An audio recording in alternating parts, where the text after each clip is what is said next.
Run Aground. One day, Captain Zero called a meeting of the Z-Stacks. "Right, you lot," he said.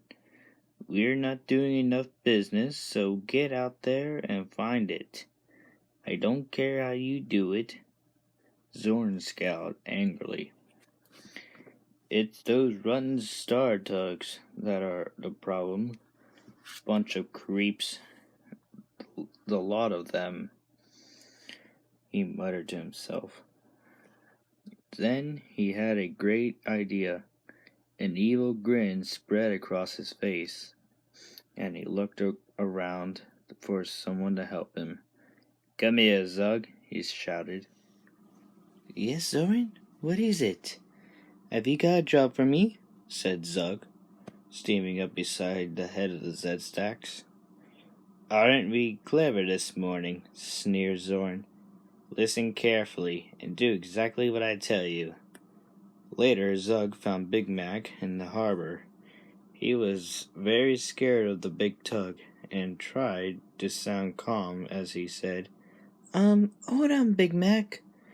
Captain Star says you must go to the disused docks and collect a coal barge urgently," he stuttered.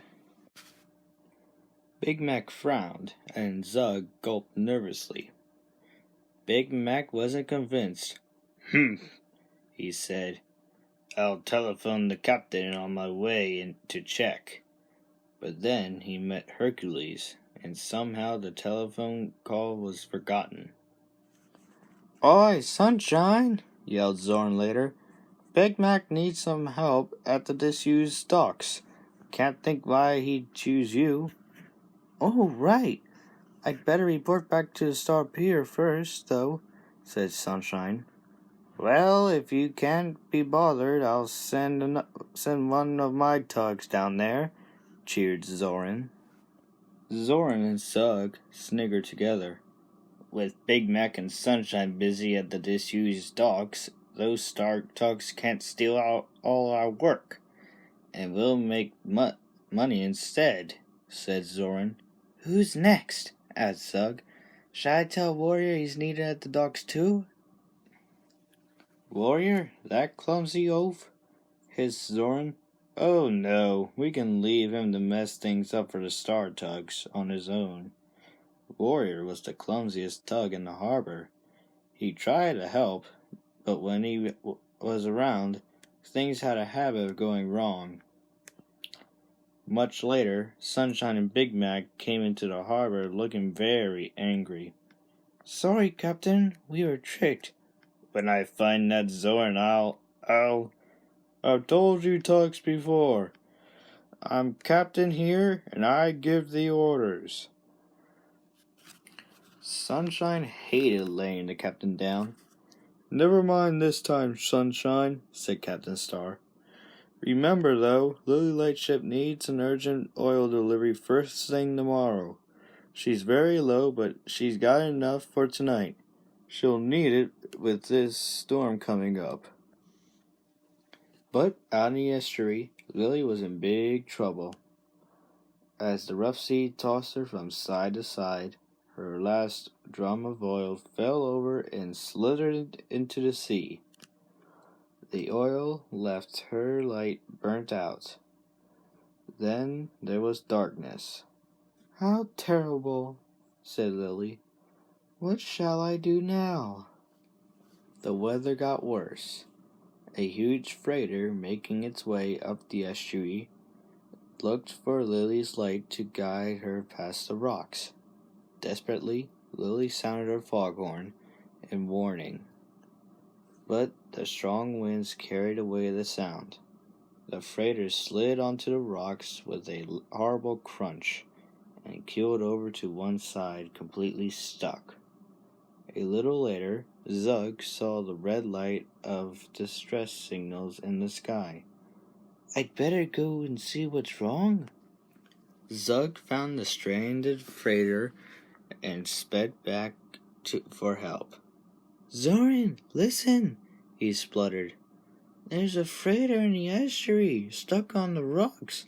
The little light ship's gone out. Oh, yes, and I suppose the sea's turned pink, snarled Zorn. You can't fool me with that game. I thought of it, you little idiot, remember? No, it's the truth, really, pleaded poor Zug. Scram, I haven't got time for your stupid jokes. Zorn turned and went off in the opposite direction. Zug didn't know what to do. Then he spotted Warrior. Although he was clumsy, Warrior was also strong and very helpful. Warrior, began Zug.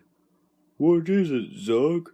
Even Warrior had heard about Big Mac and Sunshine, so he had no time for the Z-Stacks. Look, you won't believe this. Probably not, snapped Warrior. Please, Warrior, this isn't a trick. Honest, there's a freighter out there trapped on the rocks. I can't manage it, but I thought we could bring her in together. Warrior still looked very suspicious. I know we played that stupid trick. It was all Zorn's idea, and now he won't believe me. Please help rescue the freighter.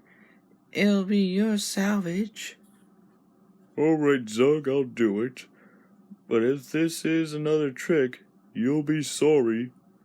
Warrior and Zug set off together to find the freighter. She wasn't too badly damaged, but spending a night buffeting about on the treacherous rocks will destroy her.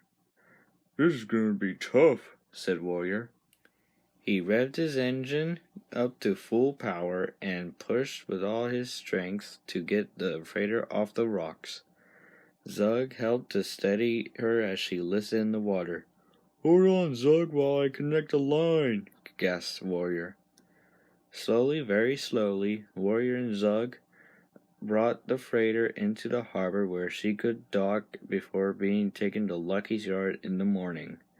The Star Tugs gathered round to congratulate them. Well done, Warrior. You've saved the day. Everyone was full of praise for Warrior, Captain Star included. Warrior beamed. Young Zug here did his bit, too, he said, blushing modestly. Hearing Zug's name, Zorn pushed in. What do you think you're doing helping the Star Tugs? But Zorn, I tried telling you about the freighter. Oh, look out, Zorn, behind you, squealed Zug. I've told you once, no more tricks, you miserable little squirt. When Captain Zero hears, Arrgh! Warrior got too excited. As he sped round the harbor, an enormous wave splashed all over Zorn. His wheelhouse was completely waterlogged. Oh, I'm so sorry, grinned Warrior. Even Zug couldn't help joining in as they all laughed at Zorn. The end.